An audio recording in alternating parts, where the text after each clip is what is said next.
face fully now, so I'm trying to put in my face there in the frame somewhere also. But definitely we can start. Okay. Okay, no problem. So, okay, I'll let you take the lead because I'm kind of, I'm just here for replies. Uh-uh. You won't tell us how awesome goes. Come on. Okay, so No, I know I will, but I'll let you go first. You're the more higher ranking person in the room. high. Who say I'm high? Don't let them fool you. Don't let the name fool you, please. So let me just put device here. So, welcome guys. So here we have Kofo, Golang programmer, and we have Dara, just another guy who writes C sharp and thinks he's the coolest guy on the planet. Okay, so just give me a few moments, guys, while I set up my other camera to capture my face so you can see how ugly I look today. Um, Yeah, we all look ugly. It's quarantine. now quarantine cause Exactly. so for some weird reasons, okay, let me go back to Skype and do some modifications to my webcam. So guys, so we have two active viewers currently. So if you have any questions about C sharp and or Go, you can just start typing them in while I try to finish this setup. The reason for me rambling all around here is because I tried to use my other PC to do this stream, but apparently it messed up, so I had to switch to another device to do this. But yeah, I think we're good now. But I'm having trouble actually getting my camera on. But definitely you can see Kofo's face. If you can't see mine, don't worry, you can Google my picture, you'll find it. Well, Um, I think I just checked the Twitch now. I can see your face at the top right corner. yeah, that one is for Skype. My face is not as big as yours, so I'm jealous. No problem. No Okay, so problem. guys, so this talk is generally about C sharp and Go. It is not to diss any language or to say one language is better than the other, but to actually highlight the pros and cons of using each of these languages. Maybe we just talk about the pros and maybe not the cons, because of course, every language that you decide to write might have its pros and cons depending on the kind of thing you're trying to achieve. So as I talk here, I'm trying to actually switch my audio and video, so if you're not seeing me looking at the camera, please pardon me. So just I think before we start, we should have a sort of introduction. So, Kofo, why don't you go ahead and introduce yourself? Okay, but why do I have to go first? But yeah, my name is Kofo. Sorry, let me drop this. Primarily Golang. I've been writing code for about over 8 years now. I've been writing Golang for a little over 2 to 3 years, but I used to do like professionally actually, a little over 2 3 years. I used to double in it a while back.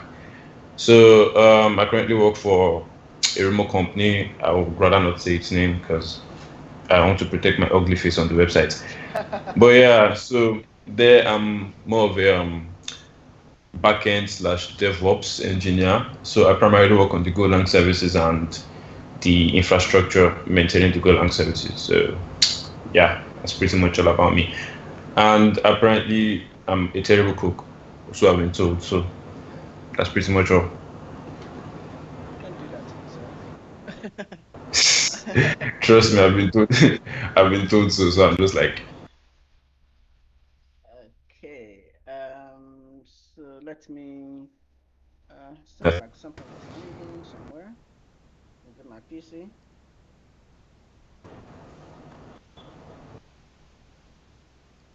Okay, so that is Kofo, guys. So me, I'm just another guy.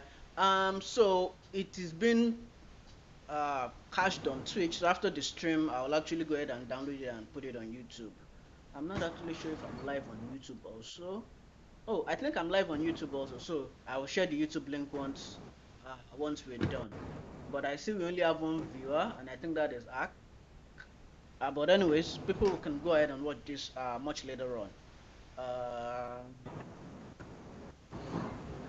so let me just type yes for that. Okay, I've not introduced myself, have I? My name is Dara, Nope. and I work at Microsoft as a customer success engineer. What that means is that I beg you. What that means is that I help Microsoft customers every day to solve problems. And hold on before I continue. So I solve problems. The kind of problems I solve are generally around Azure and Azure DevOps because I come from a development background. So what I do is that requests and support that come around development come to me. So I also train. So I train Azure Fundamentals, I train C Sharp, I train Azure DevOps, anything that requires training. So, and I also play the saxophone. Um, Oh, I play the guitar. I didn't say that. we're gonna jam one day. We actually Yeah. have one person online currently. Okay, we have two people watching live now. Um, so I'm trying to read the questions that are coming, and also I'm not sure even which camera I'm looking at, but everybody will see my face later on at some point in time. If you can't see my face right now, don't worry. I'm still here, but I'm not even sure how to.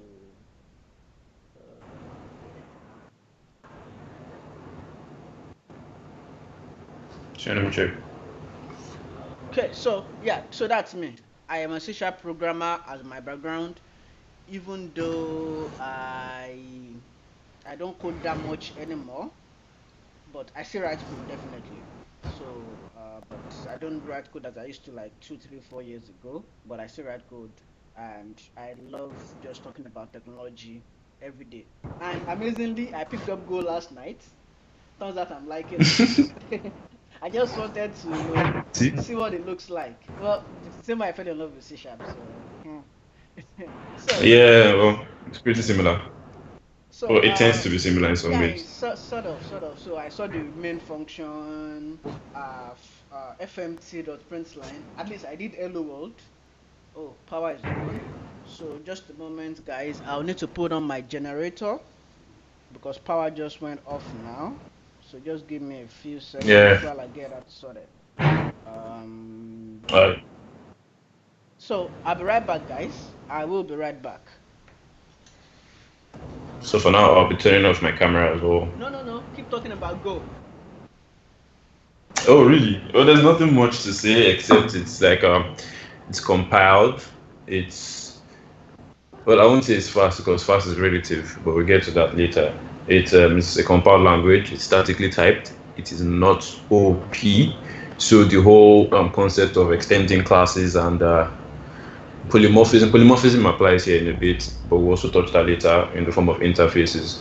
So I don't know if you know what polymorphism is, but if you're listening to this, but polymorphism is basically the ability of one thing to take the form of for one thing to be more than one thing at once. I don't know if that makes sense, but yeah. So for example, using interfaces or extending classes and all that, that's core OP concepts, but that doesn't apply in Golang. Interfaces kind of apply, but it's limited. Well, it's not limited, but then it just applies in a different manner. So yeah, and C sharp. So I've only done C sharp in that was like 2 3 years ago when I was venturing to no, that's more than 3 years ago actually, about 4 years ago when I was venturing to game development, Unity, and I had to learn C sharp a bit. And I would, yeah, it's actually a very very good language, but I've been working on Go for a lot more now. So naturally, I'll just pick Go over anything. So yeah, that's pretty much just a light introduction to Go. So the syntax of Go is pretty similar to C. I mean, you can just look it up. It's written to be pretty similar to C, but then easier to use. So I like to think of Go as a language that is almost as powerful as, okay, I don't know it's almost, but is as powerful as Java, but then it's as easy to write as Python. Okay, definitely not as easy as Python. Definitely not as easy as Python. Python is pretty much English, but then it's a lot more easy to write than Java. So yeah, Okay. so are you there? My NEPA is back, so I want to become my own NEPA. Uh, just a moment. Well, apparently I can't seem to get my face on, or even get Skype right. But yeah, so he has introduced the what's it called? He's introduced Go, and Yeah, we see the pretty much. benefits and what it can do. So just by introduction also, I don't know why this is coming up here. Don't mind me, I do a lot of crazy stuff every day on my PC. So Yeah. okay, so C sharp. So if you have questions, so try to drop them in the chat window. I will actually see them, and I will. So if you have questions for either me or Kofo, we'll try to share them. So C sharp is that language where you get to write it, and you're able to write C sharp for multiple platforms. You if you write C sharp, you're able to write C sharp for PC, for Mac, yes, for Android, for iOS, for Yeah. web, for IoT, for the cloud, for AI, for smart devices also, or smart devices IoT, whatever. So, but depending on the platform you're targeting will decide the framework you're using. So if you're targeting a web, you use a framework like ASP.NET Core. If you're targeting Hmm. mobile, you use Xamarin. If you're targeting IoT, we have the Windows IoT SDKs. If you're targeting what else did I mention? AI, you could use something. Yeah. So you could use the normal C sharp here with something like ML.NET. If you want to do machine learning with .NET. What else did I mention? Web, mobile. So if you're doing cloud also, you can write C sharp for your functions, your services, or even automate some stuff using C sharp. And C sharp is part of the .NET family of languages. So in the .NET family of languages, we have C sharp, we have F sharp, and we have VB.NET. Well, people should write VB.NET amazingly, but C sharp is like the most popular member of that family that we have today. So that is C sharp. Yeah. Yeah, when you just mentioned the use cases, I haven't mentioned the use cases of Golang as well. So as I said, it's compiled, it's pretty low level, so it can be used for almost everything. Uh, IoT, yeah, there's some use cases in IoT, but it's not really mainstream yet. For web servers, that's pretty much what Golang is used for, web servers and Oh sugar. Um.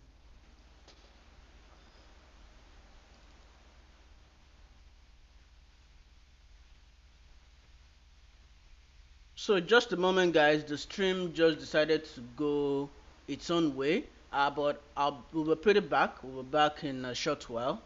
I have no idea what went wrong. Skype just crashed. Our apologies as Microsoft concerning that. But yeah, Skype is coming back on now.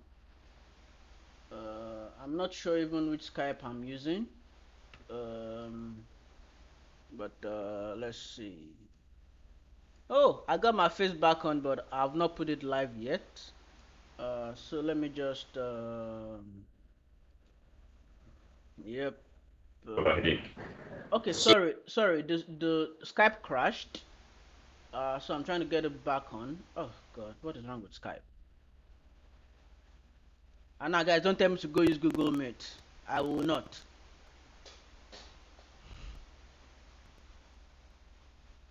Yeah. So look, man, I hear you. Power supply is one of the big problems to coding in Nigeria.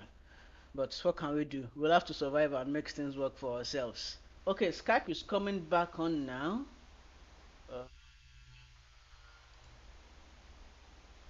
Sorry, I don't usually use this device for streaming, so it's sort of weird. Okay, I think I am back on. I don't know why my face is showing that large. My face is not. It's normally not that yes, big. yes, my face. Okay, we're back now. So, aha, you were talking about the use cases for Go before the thing crashed.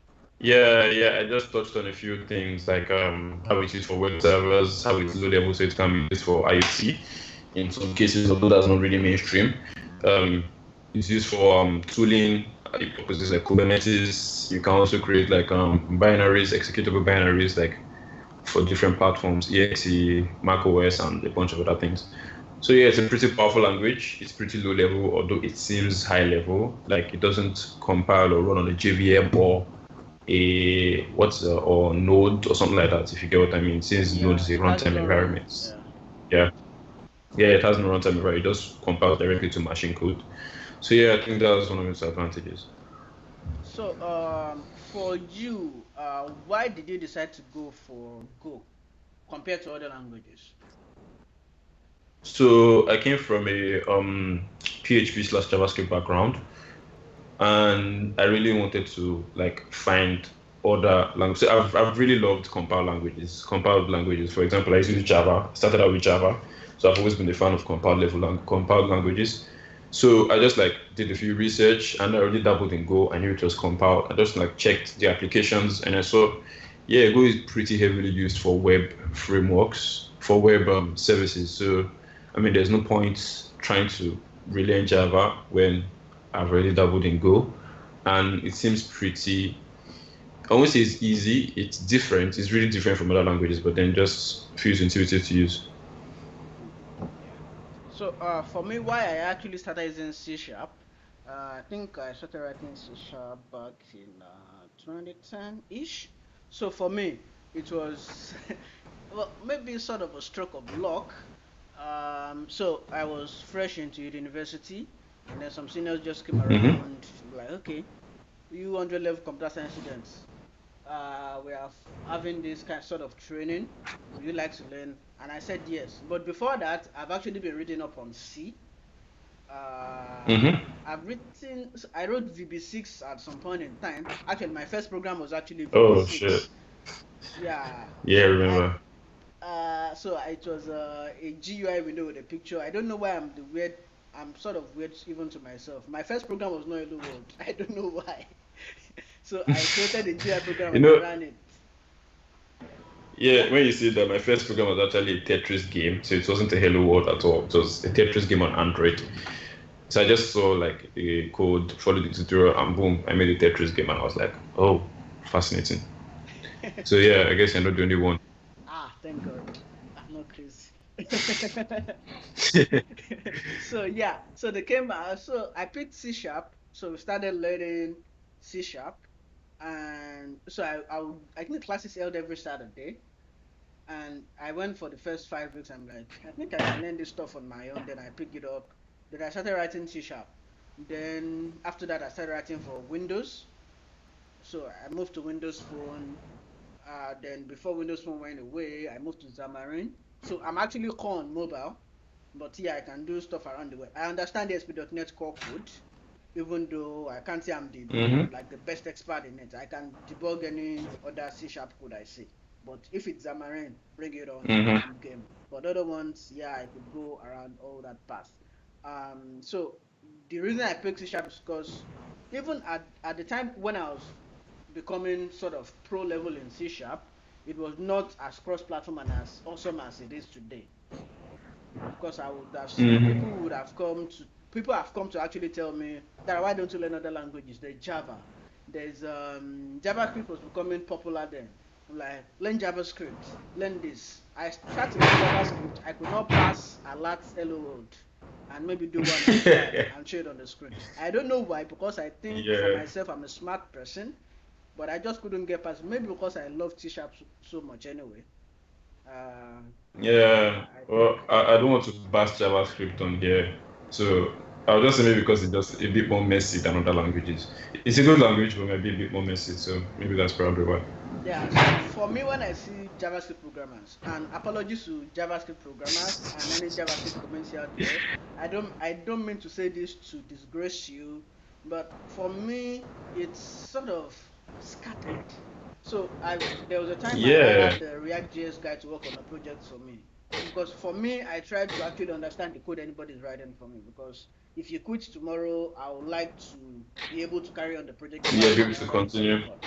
So I was looking at this code. Hmm. I'm like, the only thing I could edit successfully was HTML code. Any other thing, I'm like, I cannot scan. Yeah, But I if I used to do say JavaScript full time, so yeah, if I saw anybody, yeah, I but if I see understand. anybody person's C sharp code, I can debug it. If I see Python code, I can debug it. But I don't write Python. I've never written hello world in Python before, but I helped someone debug a Python code. I picked up Go last night Yeah. and I'm liking it. PHP, I So don't know. But don't let Prosper hear you.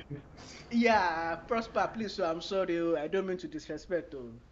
But yeah, for me, I think the reason I picked C sharp also was because of the kind of support I got when I was starting up.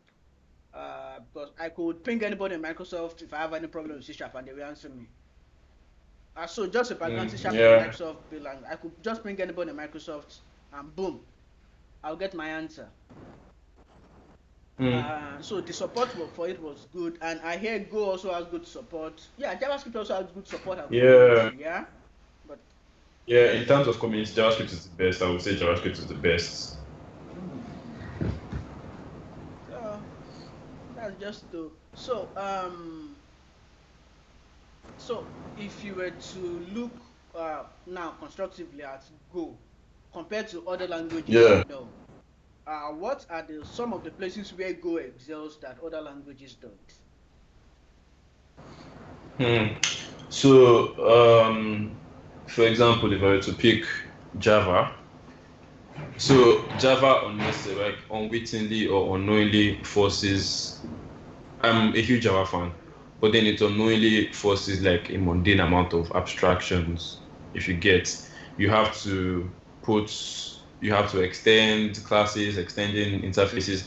But in Golang, you don't really have to do that. You just know what you need and you pass it to functions and you pass it to variables. Like if you need to extend, worst case, you can just do a few struct embedding here and there. But then that's the language is written in such a way that you don't like you know exactly what you want to pass. Most times people even use interfaces, so they don't like extend using struct embedding. Most people just use interfaces. Like if you don't know the exact strict type of struct you're expecting, you just expect an interface and you expect the interface to have okay this amount of functions. So yeah, that's I think that's where Go excels in languages like Java and in other languages. Well, in JavaScript, for example, it is statically typed. I will always pick a statically typed language over a no a dynamic sorry a non-statically typed language because you don't have to do type check-ins here and there, type type assertions here and there. Oh yeah. So that also applies to C sharp, yeah. Okay.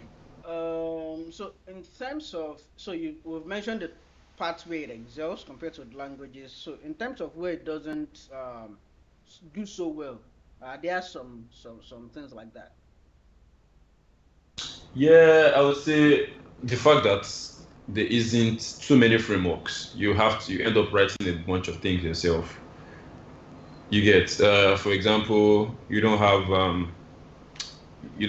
web servers like um, you don't have web server frameworks like Laravel or all those kind of things that come pre-installed. So unless you want to rely on a package, like some open source package, but if you get what I mean. So most times you have to write things yourself. But other than that, I don't really think I see any issue with it. Maybe an issue that might come up is also the fact that it's strictly typed, so a good amount of developers might have issues going around that.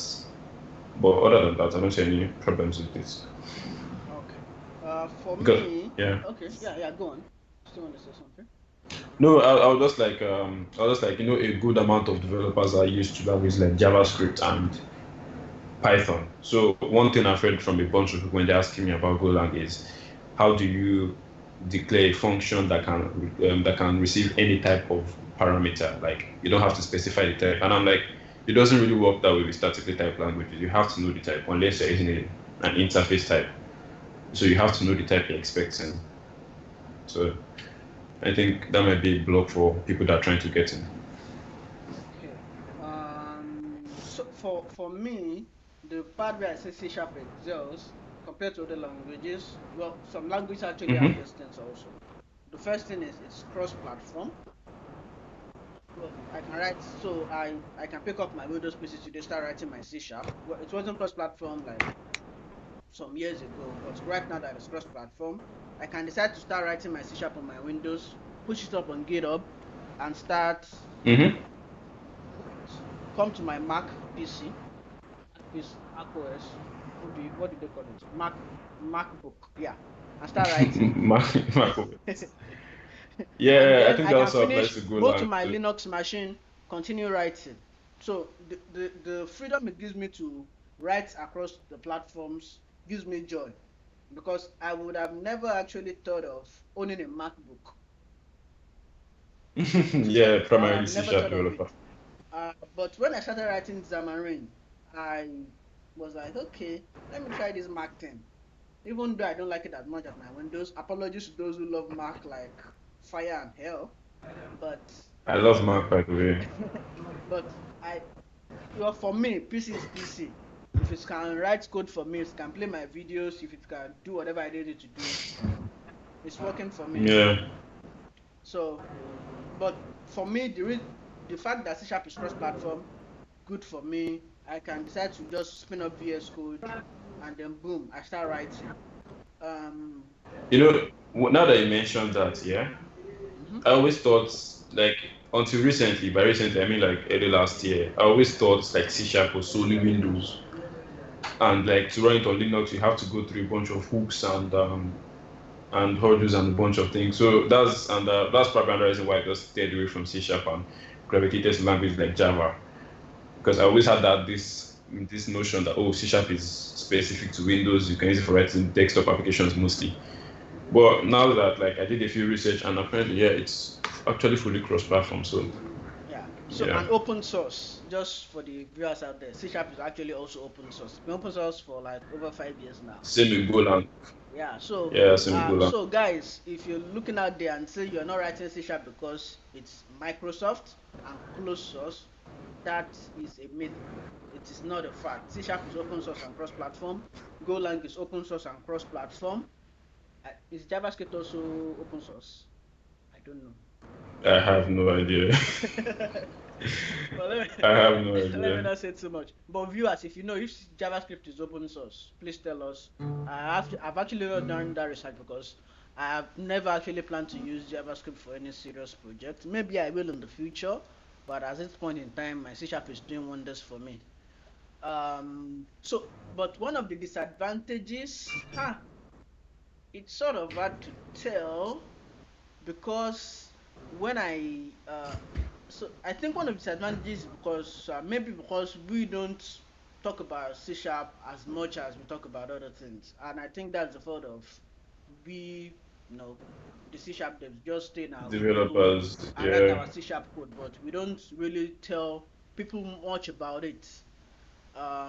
Yeah, So I have this notion or like perception that C sharp developers are the guys that just wear suit and tie every day to the bank and are tired of life, that kind of thing.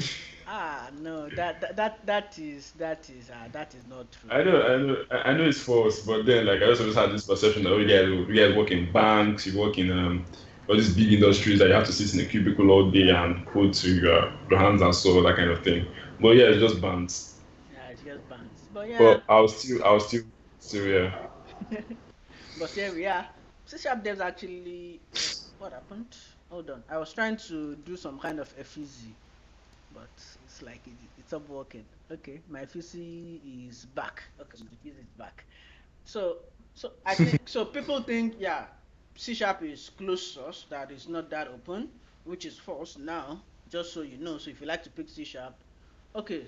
So Arc said JavaScript is not open source, although it is free to use. Thanks for that. Um,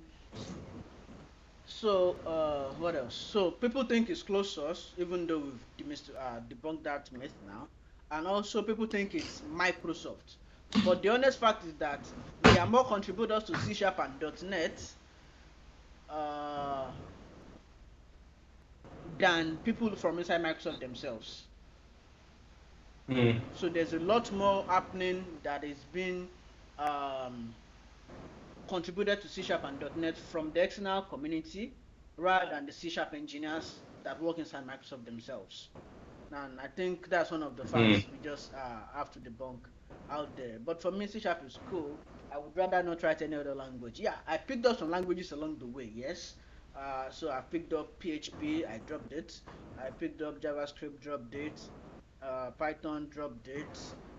But I don't know why I keep dropping them, but I keep coming back to C#. Maybe if I fall very much in love with Go, I might stick to it. I'm still trying to try it out. Yeah, I hope you do. So I hope you do. maybe I can finally put on my portfolio that I I can write 2 languages successfully. But currently I can only boast of C#. Yeah. So another thing, in terms of opportunities for Golang, I'm starting like probably the most asked questions like concerning language. So in terms of opportunities in Golang, I'd say as of recent, yeah, there are a lot more opportunities coming out because most DevOps tools are written with Golang. Kubernetes is, what do you call it? I think a few other tools, Docker is, and a few other tools. So there are a lot more opportunities coming out. And okay, outside the Nigerian scene, I know a good amount of companies primarily use Golang. We have Envision, we have Monzo, we have, I think Microsoft even uses Golang in some places. Google uses Golang. Yeah, so there are a good amount of opportunities. So in Nigeria, that's just one of the things. That's what we're hoping to change actually. So Golang isn't that mainstream in Nigeria yet. I think just a few companies use it, a few known companies.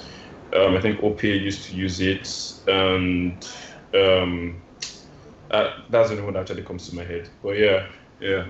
So C#, how about C#? Like So I think terms of Max Ng also opportunities. used to use Go. So for C#, so the irony of the matter is there is a lot of opportunities out there, but not enough people to actually fill it. That is my challenge with C#. Hmm. So most people come to me and say that I need C# programmer. I look in my circles, I'm like, I can only pick points about 5 good people that I can refer. And those good people, they have jobs already. Yeah.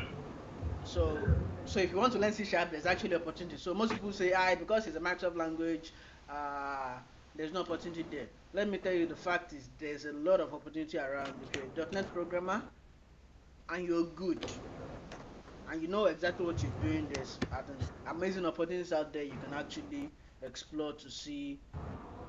You will decide the kind of job you actually want to do if you're a C# programmer. That is the Yeah, I guess. that is the end of it. If I was out of my job today, God forbid, I Mm-hmm. I can boast that I cannot spend more than 1 week at home before I find a new job. I can boast it conveniently that I cannot spend more than 1 week at home if I need to find a new job because of the amount Mm. of um, opportunities out there for me. So Ax said we should talk about architectural use. Um, so architectural Okay, in terms of use. What does that mean? so I think it means in terms of like features of the languages and yeah, just features of the language, I guess, and how they're used. So let me just try and start with Golang. So I already covered how Golang is used. Mostly currently Golang is probably used for microservices and tooling platforms. So yeah, so that's what Golang is primarily used for most like now. So is it a standalone language, a backend, or a desktop? So Golang is also primarily used for backend. Currently, there's work in progress for front end slash GUI with Golang, but not anytime soon. So it's primarily used for backend in web services. So you just deploy a few Golang services here and there, expose an API using whatever you want to use, gRPC, GraphQL, REST, anything, and the front end connects to it. So yeah, so it's not a standalone language.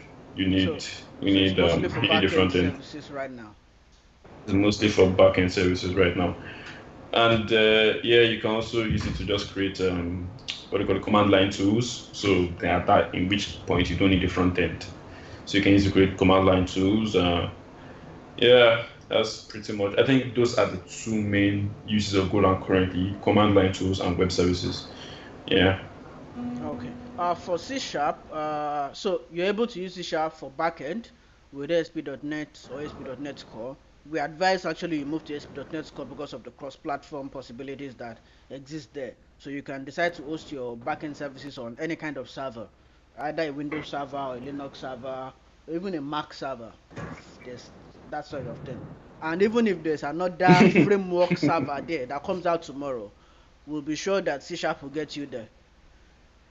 And so for backend Mm. services, C Sharp is perfect. So sometimes even if I'm so I do some freelance projects and I hire developers to work with me on projects. So if there's any point where I need to use maybe React or Angular or whatever other kind of front end services to connect to backend, I will generally just go with C Sharp because of the strength it has and how I'm able to work around it and architect my stuff.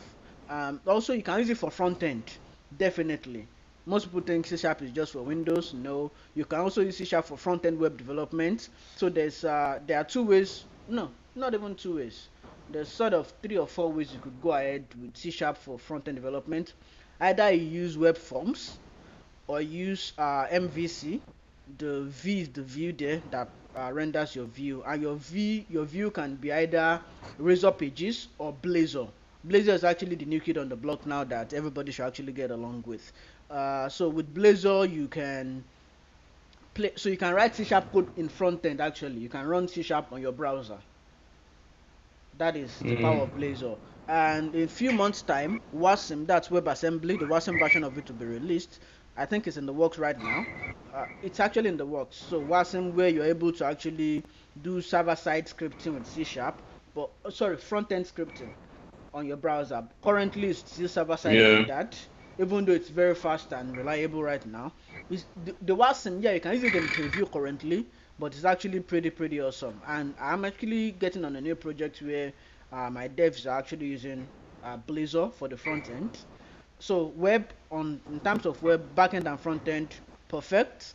And in terms of mobile cross-platform development, we have Xamarin, where you can write C Sharp for either iOS natively, Android natively, or natively cross-platform with Xamarin Forms. So you have Xamarin Mm-hmm. Android, Xamarin iOS, and Xamarin Forms. Xamarin Forms is that which enables you to be able to write your code once and deploy to iOS and Windows. And if there is need to actually use the platform-specific features, you can use dependency injection to actually make that happen in your Xamarin Forms application. And also, you're able to use C Yeah. Sharp, yes, natively, C Sharp natively on all platforms. I say it again, it does not run on a browser, it runs natively on the machine, on the device it's running Yeah, on. yeah. I used to dabble in Xamarin, and yeah, I'll actually attest to that. It's native. It's not some kind of web form. No offense to all the React Native users or Flutter. Okay, Flutter is not web form. I don't know, but no offense to all the React Native users. But Xamarin is actually pretty native. So yeah. Yeah.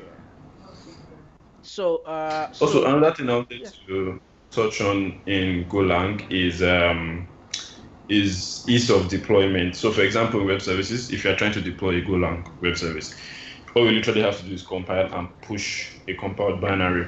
And most times, you probably just do that with a Docker container. Push the binary the binary in a Linux Docker container, and your web service is working. So it's in that aspect, I think it shines above languages like JavaScript, where you have to rely on a bunch of code sitting here and there, which anything can happen at any time. I mean, nothing will necessarily happen if you don't touch it, but then just anything can go wrong. But for Golang, all you just need to do is compile the binary and ship the binary. So that makes it very lightweight to ship and to deploy. So, So I think but that's also why it's but my pretty good question for is, web services. do I always have to use containers if I'm deploying my Go applications? So you don't have to use containers, but then the whole point of containers is to not worry about maybe you require a specific environment or this. For example, your Golang library could require some C code. So your Golang web service could require some C code using Cgo and all of that, or it could require a command line application to be present on the system, that kind of thing. So Docker is just a good way to make sure, okay, everything you need is going to be shipped with the binary. Every tool, every service. For example, okay, you're running a bunch of microservices, yeah, and you want to make sure each microservice trusts each other. So you have to put the certificates along with each deployment, that kind of thing. So you wouldn't want to you wouldn't want to upload the binary separately, then upload the certificate separately on some gigantic VM sitting somewhere. So the best thing to do is just to put everything in one Docker container, ship it, another Docker container, ship it, and yeah, you have a seamless microservice working. Yeah, so that is Go, which is awesome. I think one of the general benefits, well, I've been talking microservices and containers for some while now. I actually actively dabbled into it like a few weeks ago, and I think it's pretty awesome Mm-hmm. because I'm able to just package everything. There's no problem of it works on my machine, it doesn't work on yours. It was running Yeah, fine when I was compiling exactly. it. You just bundle everything with all these dependencies, boom, and it's working. Exactly. So yeah, so I think that's a plus for Go. And And as we go on, we'll think of other things. Yeah. yeah, and of Sorry. course, you are able to deploy C sharp code, so your ASP.NET Core or whatever .NET code you write on containers. So generally, you can actually deploy any code on containers. Mm-hmm. Mm-hmm. So it's like this cross-platform Actually, hosting that's true. platform. As long as you know Yeah, exactly. but for Golang, the thing is just literally have to um add a binary. So I don't know about JavaScript. I know JavaScript isn't compiled into a binary, that I'm sure of. So you literally have to push a bunch of code, which then has to compile. For example, you're doing React, which has to build and run, which is really a choke or a bottleneck in the whole build process. But for Golang, just build it, put the binary and upload it, and everything is working. So you don't have to upload code, and which would also actually reduce your container size. If you know how to use Docker properly, you can reduce your container size and build with Docker during the whole build process. Okay. But with And I, JavaScript, yeah. yeah, and I think as a best practice here, and now this Mm-hmm. is across all languages and whatever backend services you're writing. If you use a sort of CI/CD process to do this, so you just write your code and push it, then your process goes ahead and build. So you know the exact processes you have to go through in uh, scaling your application down, downloading all the Yeah. needed binaries, and then all you need to do is worry about pushing your code, and then your CI/CD tool compiles, builds, and pushes your image to whatever wherever you're hosting it on. There's a question: what are the prerequisites to learning Golang and C Sharp? I think I'll give that to you to go first. Prerequisites to learning Golang. Okay, so prerequisite to learning Golang, I think you need to be really comfortable with statically typed languages. It's not really a necessity, but you have to be comfortable with statically typed languages, because if you try and take the mentality of weakly typed or dynamically typed languages to Golang, it doesn't work there. And also prerequisite to learning Go, I don't think there's any other thing except be open-minded, because there are a lot of things that Go does differently, which is where it shines. It's very, very different from other languages. So just be open-minded, and I think that's all. You don't need any other thing. Just and also be willing But to as a learn. beginner, That's I'm able to actually dabble into Go and have no problems. Yeah. exactly, yeah, exactly. You have no problems. You don't need anything. You don't need any extra thing to know. So yeah. Also, I think you should be familiar with how systems in general work, like file systems, commands, and all of that work. That shouldn't be your worry as a beginner, because you can just start with web services and you'll be fine. So Okay. So for C uh, Sharp, the excuse me, I need to drink malt here. yeah. Oh, I didn't get water. That's true. Ah, I've been doing this stream a long So time. I know the throat can go dry. You can go get water or something to drink. yeah, So, yeah, I'm coming. yeah, no problem. For C Sharp, the prerequisite is just have a PC, be open minded, and go to .net. That's .net. Then you find all the resources you need to get started. And if you need videos to actually get started, you can go to .net/videos. You get all the from beginner to pro level, no, beginner level videos on the .net videos website. So you just go to .net. You see you can download your framework for whatever operating system you run on. You have the getting started tutorial there, and of course there are free resources out there that you can always use. There's tutorials on YouTube. I actually have a playlist of C# videos, even though it's like 4 years old, but it's still relevant. I'm actually trying to do a new series that I'll upload in like 3 weeks. if time permits. So it's just have a PC, go to .net, and you're good to go. You practically need no existing knowledge of any programming language, but if you have some, it's good. And I think it sort of applies to Golang also, because I was playing with it on Yeah, Codecademy yeah. yesterday, and it was teaching me like I was a 5-year-old, and I actually like that. Yeah, I think a prerequisite to other languages is also a huge plus in Golang. I would say it's so beginner. It's all languages are beginner friendly, yeah, but it has a more steep learning curve compared to languages like Golang and PHP. Those are really easy for beginners to get into and very easy to use, easy to get into. But Golang, there are a lot of things that are done differently. For example, pointers and using pointers. You use pointers a lot in Golang. So pointers versus value passing. So you have to know when to use those kind of things. You have to have an understanding of Go routines and all of that, which I'll probably also touch. But yeah, that's pretty much it. Just a moment, I want to reply this one. .net Okay. / videos. Let me also drop for the Golang.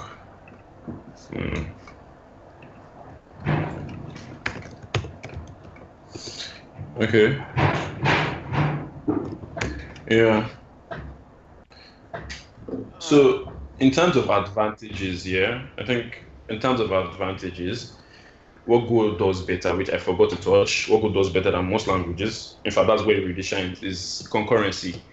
So I'm assuming you like if whoever is watching this knows what concurrency is. If you don't, it's just the ability to do more for ability for a language to do multiple things, not necessarily at once, but to handle multiple things, handle multiple tasks here.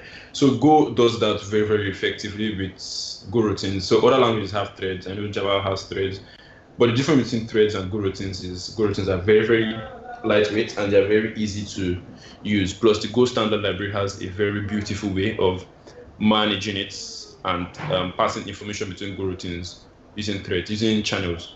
Or in other languages like Java, the last time I taught Java, I knew it's insanely difficult or insanely annoying to pass information between threads. But in Golang, with channels, you can handle that. Then the Go scheduler also is a beautiful way of handling tasks. Like you can automatically plan out, this Go routine is probably going to run before this is going to work at this point.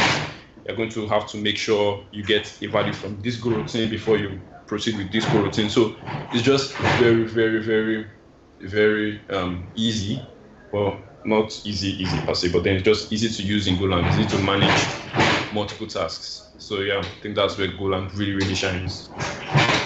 Okay, another question Ark asked is in terms of months for a beginner that just knows HTML and CSS, how long does it take to move from a total beginner to an employable junior dev? Hmm. Mm. So it's a very open question. So I'm not sure. I'm not sure really. It really all depends on uh, experience. Okay, employable junior dev. So for Golang, again, that's a very open question. So I'm really not sure. It depends on how committed you're willing to learn and a bunch of things and your how comfortable you are with other concepts and all of that. But okay, so he said basic beginner. I would say it take a little more than 3 months to get to the point of an employable junior dev. Like that's not in all cases. In different cases, you might be like extremely committed, put in the work, and boom, you can get extremely skilled in a month or two, or heck a week, depending on how good you are, you can get a job in 3 weeks. But yeah, when I started it took me a few, and I had to write a few things before I got my first gig on Golang. And even then, I had a good amount of experience in other languages, like as a senior dev on PHP already. And so even then, it took like a good amount of experience in other languages. So yeah. Yeah. So I think this actually sort of applies to sort of all the languages in a way. Mm-hmm. So the timeline it takes to actually become an employable junior dev is dependent on the learner themselves. Because not everybody has the same pace of learning stuff and grasping the concepts. Yeah. But generally, with enough commitment, let's say you dedicate 3 hours a day, 5 days a week, that's about 15 hours a week. That's about 60 hours in a month. Mm-hmm. You do that for 3 months. You should be at a point where you can go for interviews. I think if you're really committed and you're following all the processes, you are actually should be able to get the but it doesn't really apply for everybody, because everybody has different learning Yeah. paces that they go. Some can become what if it take me 3 months to learn, another person can do it within a month. Yeah, And it doesn't exactly. mean the other person, Exactly. and it doesn't mean either person is not good or another person is superwoman. It's just we are wired differently as human beings. Mm-hmm. So But of course, yeah, I can say three that's months could be a good boot camp timing, sort of, to learn this stuff. So you could start from using the C sharp path as an example. I've once taught C sharp in 2 days, just the beginning. Console. So you do console applications in 2 days.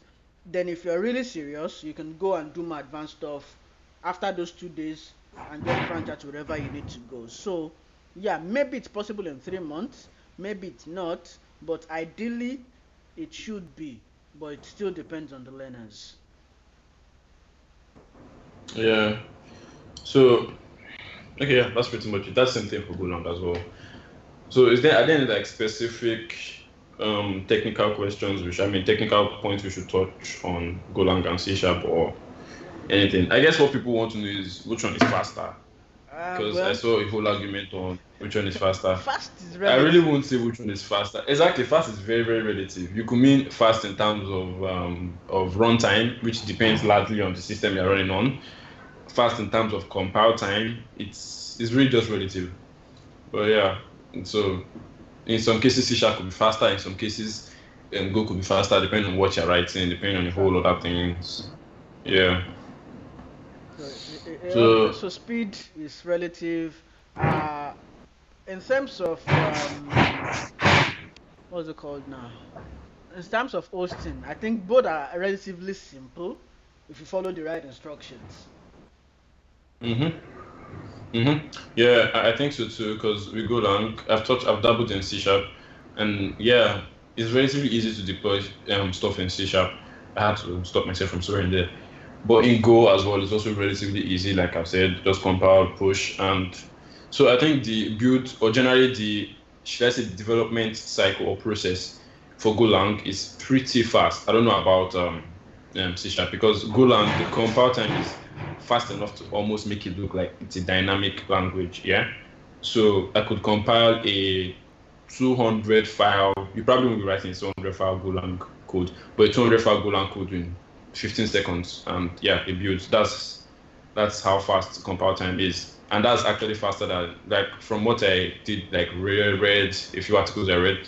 The compile time of Golang is faster than C, and which is fascinating because the compiler used to be written in C till it was moved to Golang.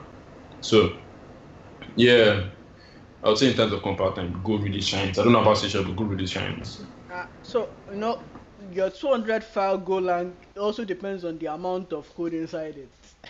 Code, yeah, code inside it, yeah, that as well. So it really So there are depends. really a bunch of factors. It really actually depends. You can't just say definitively this one is faster than the other one. It's just Faster, not this one is so. faster, yeah. It's just not so. In terms of okay, we've talked about speed. So in terms of community support, okay, there's another one. Um, Hmm. okay. Okay, so we should compare. Yeah, yeah. So I think the part we should touch on is if we are going to do comparing like how Go does this or how C Sharp does this. Go is mostly for web services, so I don't think desktop applications like C Sharp will apply in Go. So how Go does web services. You can pretty much write a web service that accepts an endpoint or that responds to an endpoint in Go in about 30 lines of code. 30 is being generous, honestly. You can write in about 30 lines of code and you have a basic web service that responds to requests and a bunch of things. And also Go has a good standard library for things like TLS cryptography. So you can basically handle your TLS termination and verification inside the Go app. That kind of thing. In some cases, you might never need to generate keys along with the binaries. I'm going too deep into TLS, but Yes, that is, yeah, yeah, that is. So I'm just trying to say that the standard library already covers a good amount of things. You don't need to download an extra open source library or a framework. Maybe for things like root handling, but a basic web service, you don't need to download anything. 30 lines of code, you have a basic web service running up. Okay, for C sharp, if you were to write a web service with your .NET New Web API, you actually have a sample endpoint created for you automatically. Let me use that word. So you have a sample one, and you can always copy and paste around, and you can just start writing stuff. To do your routing is just to add some what do we call it now? Attributes on your controllers and actions. That's just the way to do routing. You don't need to do any external libraries and stuff. You just start writing, and it's amazing in a way that even if you don't specify the route attributes, the specification just means you're explicitly declaring it. If you don't do that, it will automatically pick the actions. Those are the methods. For those who don't do C sharp, it will automatically pick the actions and use them as the keywords for the API routes that you're using, except you actually now go ahead and specify them in your route attributes. Yeah. So now if we move to other things like database handling. So C sharp, Golang, as I've said, is statically typed. So it's going to be not impossible, but trying to use like an OOM or ORM, sorry. I can't remember the full meaning, but ORM, basically what Laravel does in terms of database handling is going to be kind of, the ORM libraries already, yeah, but it's a little tricky / messy for Golang because it's really statically typed. You can't do all those dynamic, or it will think up the class name based on the string or something like that. So I would say in terms of database, in all the projects I've worked on or everywhere I've worked on, we tend to do our own like database queries. One, it's because it's just faster for us. A good amount of devs already know SQL, that kind of thing. But in other cases where you want to use an ORM, I would say Golang isn't so good with ORMs per se.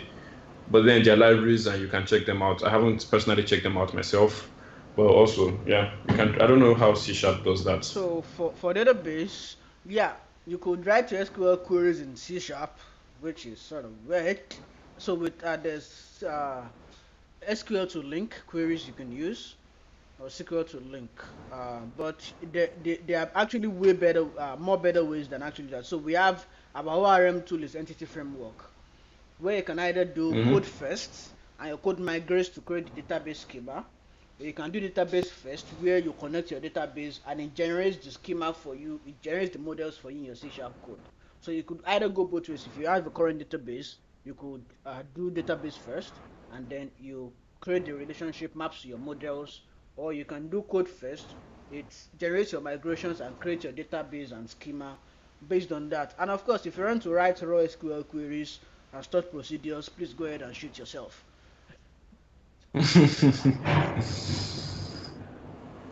Yeah, for Golang too, you can also use like ORMs and you have to manually map them to the individual structs or something like that.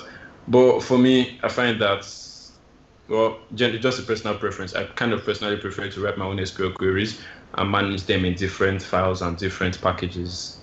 But yeah, it's of course, yeah, there are use it's all about cases you. where it's beneficial to write your raw SQL queries. If you need To write your you and need there are any use cases middleware and and doing where you that need. for you. Yeah, exactly. So okay, we've touched that. Which other thing? Testing. I think testing is an important part to touch. I think testing Golang excels in testing because all you just be trying to do is just create a file and append the name of the file with _tests.go, and you basically have a test file. You just test each function. So with testing, you can do things like benchmark tests. You can just test a function multiple times, like easily. You don't have to like manually implement that. Test the function the same amount of time, and it automatically generates like memory profiles for you or time profiles, like how long did it take to do this and how long did it take to do that. and a bunch of other things. So I think testing, Golang really, really excels in testing. Mm. So for C Sharp and .NET, you need to actually create your test project. Well, you can sort of have it in your main project, but it's not advisable. So you have a test project where you can map your controller actions, and you can actually do tests for any framework you're writing on, either web or mobile or desktop or wherever. So you do your test file and you can calculate code coverage. It's actually way sweeter if you sort of use a DevOps tool where you just push your code, you do test coverage, and it calculates. So if your test coverage is a particular percentage, go ahead and deploy. If not, uh, reject it, sort of. So yeah, you could do tests with C Sharp and .NET, and it's pretty simple. Well, not pretty simple like that, because to write tests it takes more dedication than actually writing the actual code. You have to be a Yeah, really I think you have to be really that's dedicated my issue. to testing.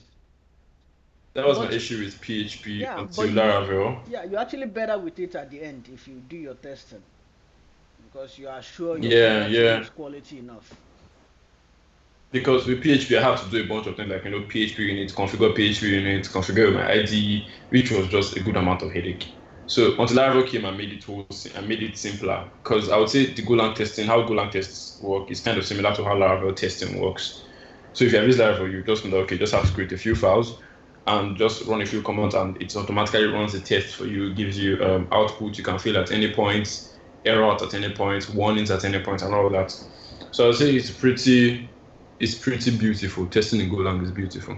So, but if I Yeah. so for someone like me that I'm too lazy to learn command line uh, instructions, I'm lazy at that. I must confess, I'm very lazy at learning command line. Even though I can do some stuff, I can write PowerShell like everyone, and not that much, but I can write PowerShell.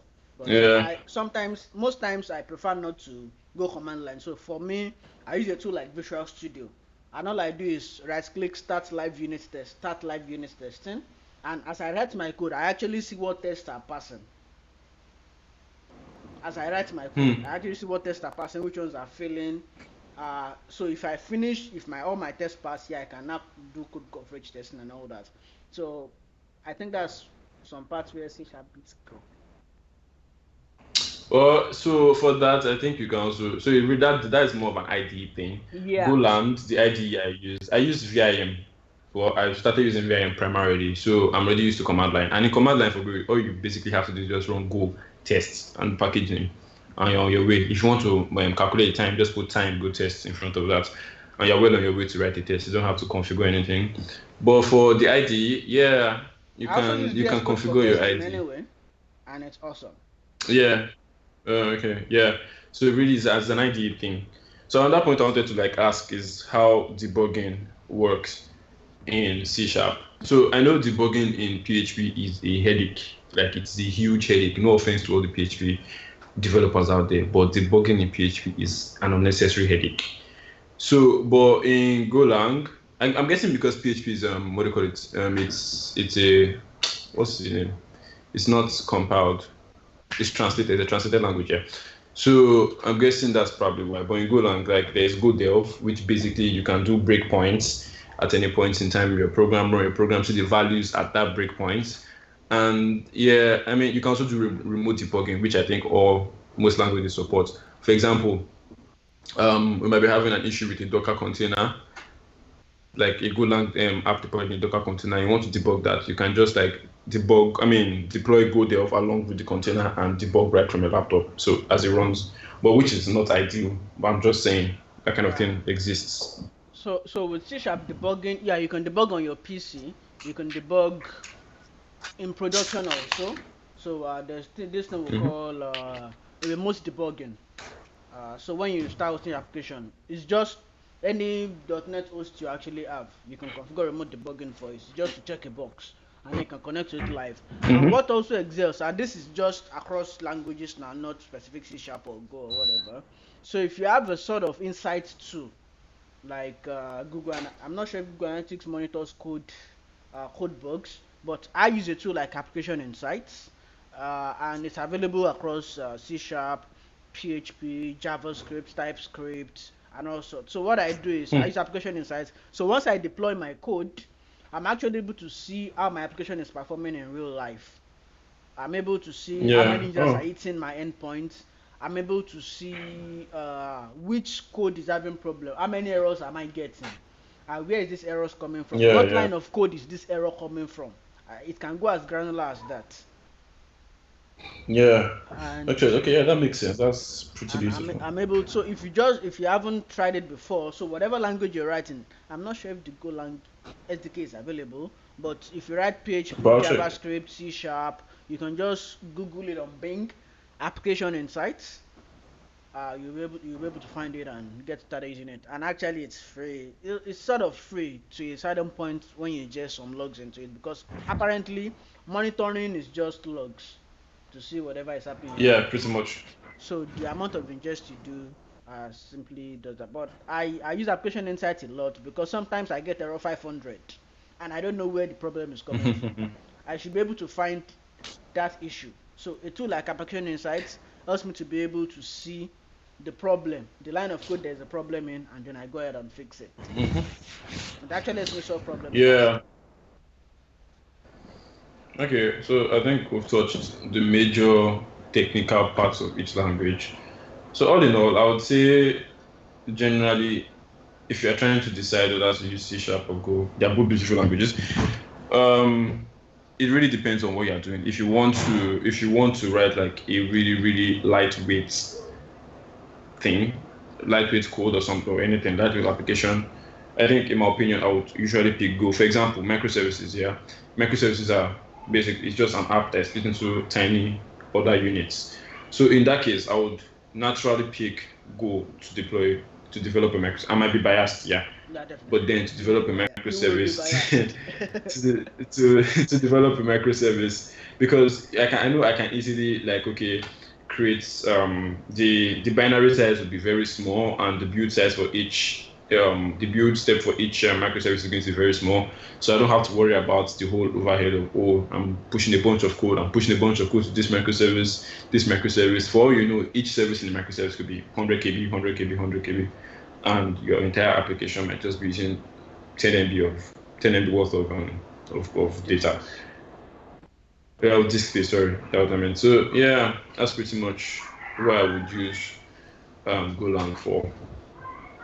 Okay, for me, why I would pick C Sharp or any .NET family of languages is number one, it's cross-platform just like Go, and the deployment process for me is pretty simple. The building process is simple. I can just do .NET build, .NET run, .NET do this, and then boom, I'm done. And the thing is, if I'm using a CI/CD tool, I can just simply right-click, plug into my CI/CD tool, and write a few commands. I can just issue just few lines of script, and then boom, I'm done running, compiling, and then I don't have to worry about anything. And of course, it is not compared to 4 or 5 years ago. It's way faster now, like Hmm. tens of x's faster than your regular .NET that you used to know.